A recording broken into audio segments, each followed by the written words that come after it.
पण आज एक सत्य व्यक्त होत आहे की महाराज जिजाऊची जयंती आहे आणि महाराज जिजाऊनं शिवाजी महाराज घडवले आणि शिवाजी महाराज घडवले असलेल्या महाराज जिजाऊच्या जयंतीने आपण एक रस्त्यावर करत आहोत ही महाराष्ट्र शासनाला खरंच केंद्राची गोष्ट आहे, ही खंत आहे की आज एक लेकराचा जीव गेलाय आणि आज लेकराच्या जीवाला होत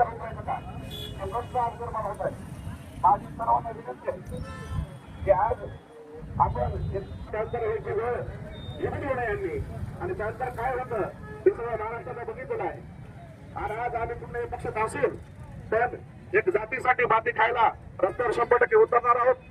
आज अनुष्का पाटोळेला न्याय मिळवण्यासाठी आम्ही सर्वजण एकजुटीनं या केस तालुक्यातील केस शहरातील लोक मागासवर्गीय लोक सर्व एकजुटीनं आम्ही आभार व्यक्त करतो. पण हे आंदोलन असं काही छोटंसं आंदोलन आहे, आपलं एक मोठं आंदोलन उभा करून अनुष्का पाटोळेला कसा न्याय भेटेल याचा आपण 100% प्रयत्न करूया आणि अनुष्का पाटोळेला न्याय देण्यात येईल.